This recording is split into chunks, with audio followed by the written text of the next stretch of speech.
शुरुआत करते हैं। सुधांशु त्रिवेदी जी हमारे साथ है। राहुल गांधी के भी सवाल पर हमने पूछा था, क्योंकि कांग्रेस पार्टी तो कह रही है कि राहुल गांधी ने बहुत पहले ये सुझाव दिया था और क्रेडिट वॉर, एक क्रेडिट का युद्ध छिड़ गया है, तो उस पर भी जो पीयूष गोयल जी ने जवाब दिया है वो हम अपने दर्शकों को सुनाएंगे।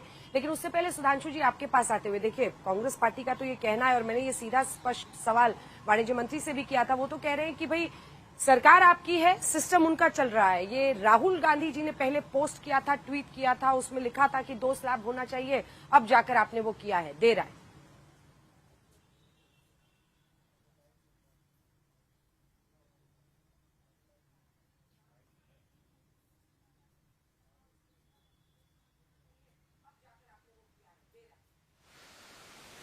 देखिए अंजना जी, सुधांशु जी आवाज सरकारें कई प्रकार के कार्य करती हैं। हमारी सरकार ने 3 प्रकार के कार्य किए हैं। पहला कार्य यह था जो पिछली सरकारें भी कर रही थी और हमने भी किया, तो हमने बहुत बेहतर ढंग से किया, बहुत अच्छे स्केल पे किया, जैसे सड़क बनवाना, पुल बनवाना, रेलवे का इलेक्ट्रिफिकेशन वगैरह वगैरह, दूसरी तरीके की चीजें।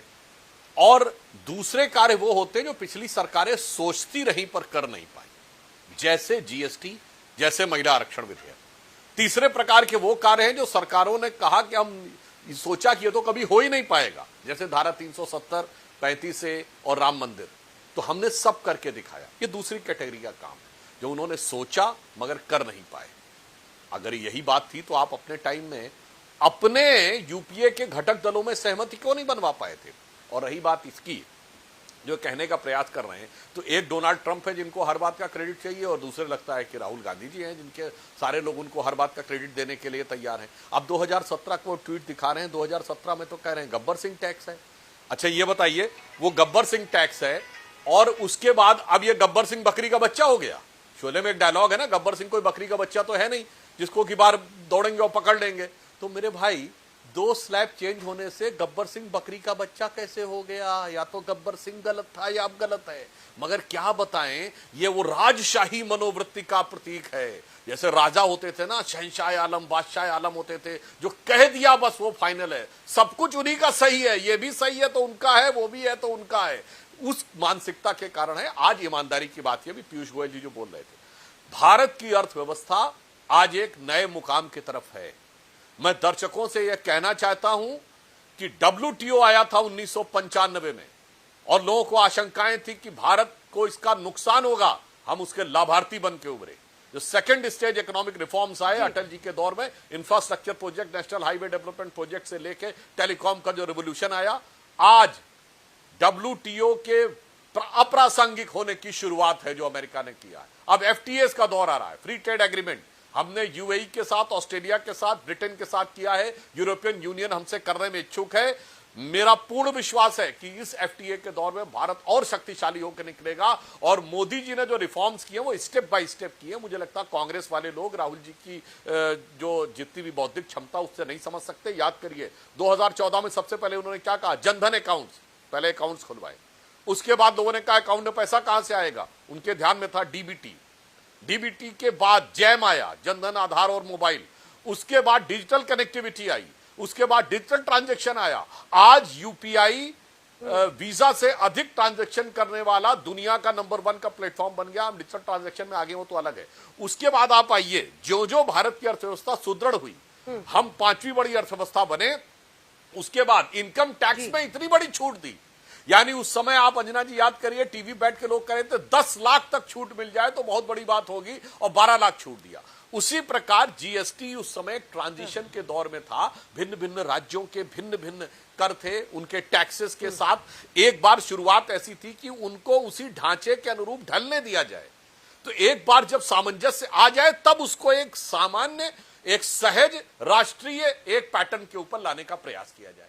अब ये उनके नहीं समझ में आएगा, उनको तो लगता है कि जो हम कह रहे हैं वही ठीक है। तो मोदी जी ने स्टेप बाय स्टेप किया है। 2017 में राज्यों के जो डिफरेंट टैरिफ थे, डिफरेंट टैक्सेस थे, जो अन्य प्रकार के थे, उनको एक समान दृष्टि में लाने के लिए उनको ज्यादा बेहतर विकल्प देने थे, और अब चीजें आई हैं। तो मुझे लगता है, खैर वैसे भी मैं कहना चाहूंगा, अगर आप तारीफ भी करना चाहें तो मैं आपका शुक्रगुजार हूं, क्योंकि कहा गया तुलसी अपने राम को रीझ भजे चाहे खींच, खेत पड़े पर जाम है उल्टा सुल्टा बीज। तो रीझ के ना सही, खींच के ही प्रशंसा करिए तो भी हमें स्वीकार है। जी चलिए। चलिए अब आलोक जी से सवाल पूछती हूँ सुधांशु जी। जी सांसद जी, आलोक जी आपके पास आते हुए देखिए, वाणिज्य मंत्री का मैंने इंटरव्यू भी किया, वो यही कह रहे हैं कि अगर एक ऐसे वक्त पर हम ये कर रहे हैं जब हमारी जीडीपी 7.5 के पार है, 7.8% है, महंगाई दर 1.55% है, एसबीआई का ये प्रोजेक्शन है कि लगभग 1.25 करोड़ से भी ऊपर 1.25 लाख करोड़ से ज्यादा खपत बढ़ेगी। जेफरीज का ये अनुमान है कि 2 लाख करोड़ से ज्यादा की खपत बढ़ सकती है, तो इससे और भी बॉयंसी हमारी अर्थव्यवस्था को मिलेगी। क्या खुले दिल से कांग्रेस पार्टी इस बात का स्वागत करती है? अब ये सच है कि 2 स्लैब की बात और 4 स्लैब की बात और उस वक्त सरलीकरण इसका कैसा हो, इसको एक बड़ा मुद्दा बनाया गया था विपक्ष की तरफ से। आलोक जी देखिए, मुझे लगता है कि आज गब्बर सिंह टैक्स पर सरकार ने कांग्रेस पार्टी की और राहुल गांधी जी की जो सलाह थी उसको माना, लेकिन बहुत देर कर दी। एक कहावत है कि 900 चूहे खा के हज को चली बिल्ली। आज 1.25 लाख करोड़ के करीब लोगों का मिडिल क्लास और गरीब की जेब काट के और कॉर्पोरेट हाउसेस के 14-15 लाख करोड़ रुपया माफ करके आज ये हितैषी बनते घूम रहे हैं। अरे भाई, आप लोगों को तो थोड़ी सी लज्जा आनी चाहिए। बुक्स पर, नोटबुक्स पर, पेंसिल पर, इरेजर पर, कफन पर, ट्रैक्टर के आइटम पर, पूजा के सामान पर, दूध पर, दही पर आपने तो कुछ भी नहीं छोड़ा था। मतलब किसान को भी नहीं छोड़ा था। गरीब बच्चे के मुंह से आपने निवाला छीन लिया था। आज आप बड़ी बड़ी बातें कर रहे हैं। दुर्भाग्य यह है कि इतनी बड़ी लूट और टैक्स टेररिज्म के बाद आज ये मजबूरी में ऐसा कर रहे हैं। ग्रोथ रेट की हालत खराब है। परचेजिंग पावर पैरिटी इंडेक्स किस तरह से डाउन जा रहा है। देश के ऊपर कर्जा बढ़ रहा है। डोमेस्टिक सेविंग्स घटती चली जा रही हैं। बेरोजगारी लगातार बढ़ रही है। लाखों केस ट्राइब्यूनल्स में जीएसटी के पड़े हुए हैं। इनकम की इनइक्वालिटी लगातार बढ़ती चली जा रही है और वेजेस स्टैग्नेशन है। रुपया डॉलर की तुलना में पिछले 10 दिन में लगातार गिर रहा है। कहां पर पहुंच गया है वो तो मोदी जी बेहतर बता सकते हैं, उनकी साख उससे जुड़ी हुई है। दुर्भाग्य यह है कि जब हमने कहा था कि 1 नेशन 1 टैक्स होना चाहिए तो इन्होंने 1 नेशन 9 टैक्स लगाए। सेस पूरा खा गई ये सरकार, राज्यों को सेस का हिस्सा नहीं दिया।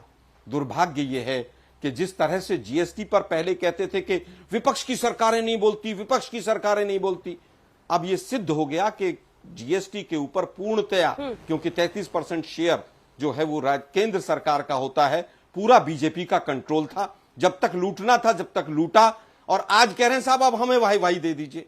दुर्भाग्यपूर्ण है कि 64% जीएसटी गरीब व मिडिल क्लास से ही आता था।